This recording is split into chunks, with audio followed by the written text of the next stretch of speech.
Good morning everyone. আজকে দেখো কেমন ওয়েদারটা কেমন বুজা বুজা, মানে মিনমিজে। প্রচুর এতক্ষণ কুয়াশায় ঢেকেছিল, এবার কুয়াশাটা কাটিয়ে এবার একটু রোদের মুখ দেখা গেছে। তার সাথে এই যে আমার বাগানের ফুল, ছোট ছোট ফুল ফুটে গেছে, এই দেখুন মিষ্টি মিষ্টি একটা এবার রোদ দিচ্ছে। আজকের এই ওয়েদারে আজ আমরা খিচুড়ি বানাবো, এই জন্য আমি কড়াই বসিয়ে দিচ্ছি। এখানে মুগ ডাল নিয়ে নিয়েছি, মুগ ডালটা আমি কড়াইয়ে দিয়ে ভেজে নেব।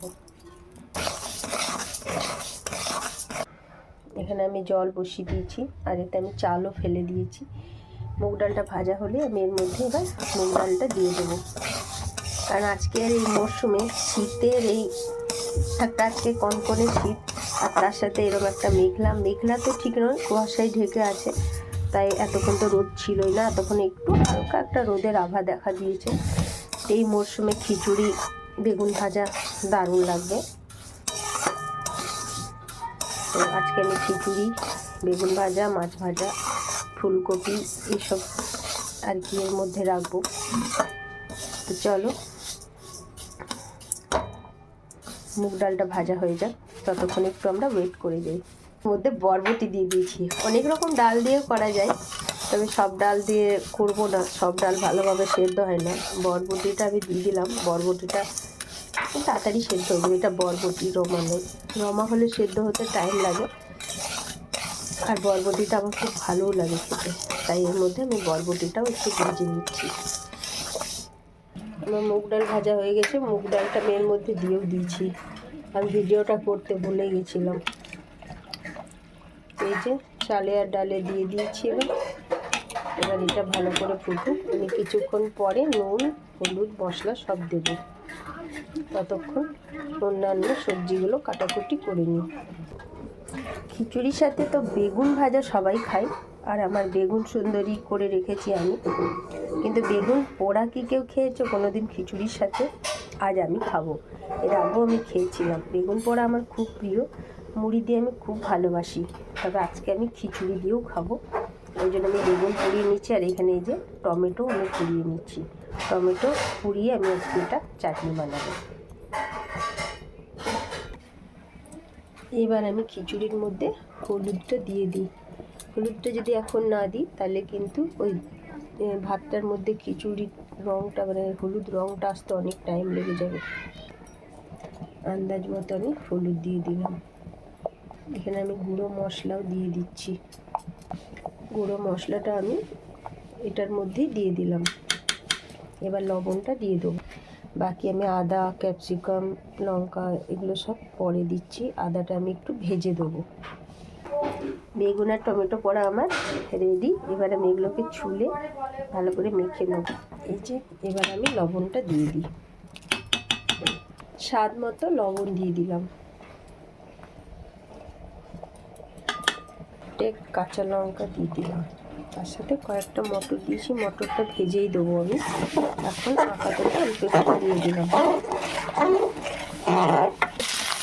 খিচুড়িতে ক্যাপসিকামটা দেবো, তাই আমি একটু ভেজে নিচ্ছি। এতটা আমি ক্যাপসিকাম খিচুড়িতে দেবো না, অর্ধেকটা এখান থেকে খিচুড়িটা দিয়ে দেবো। সামান্য একটু ভেজে তুলে নিই। এবার আমি একটা করে সব সবজি ভেজে নিচ্ছি।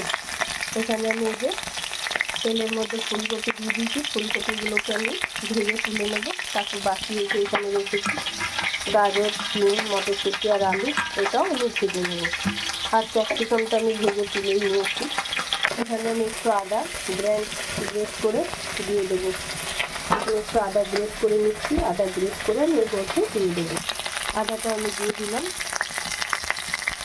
এই যে আমি দিয়ে দিয়েছি তেলের মধ্যে আদাটা। ভালো করে ফুলকপির সাথে আদাটা আমি ভেজে নিচ্ছি। আর দেবো একটু গোটা জিরে,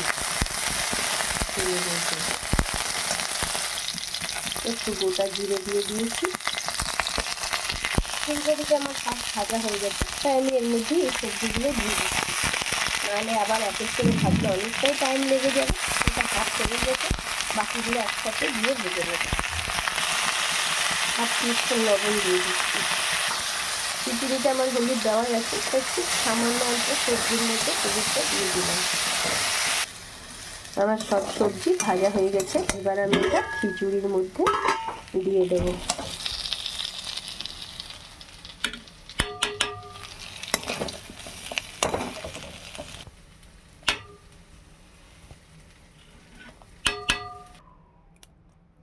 ক্যাপসিকামটাও দিয়ে দিলাম আমি।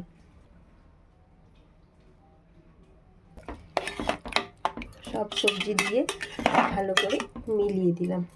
আবার কিছুক্ষণ ঢাকা তো দিয়েই রাখতে হবে, নাহলে গরম থাকবে না। আমি ঢাকা দিয়ে দিচ্ছি। তার আগে এখানে আমি আবার কড়াই বসিয়ে দিয়েছি, একটু তেলটা গরম করে ওর মধ্যে ছকটা দিয়ে দিই। তেলের মধ্যে আমি একটু ঘি দিয়ে দিচ্ছি। এবার আমি এই যে গোটা গরম মশলা, শুকনো লঙ্কা, জিরে তেলের মধ্যে দিয়ে দিলাম, আর একটা গোটা তেজপাতা, এটা আমি সব দেবো। 1 চামচ চিনি আমি এর মধ্যে দিয়ে দিচ্ছি।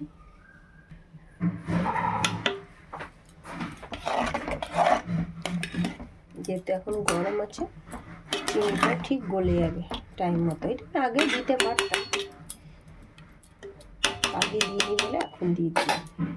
তেল আমার গরম হয়ে গেছে, এবার আমি তেলটা খিচুড়ির মধ্যে দিয়ে দেব।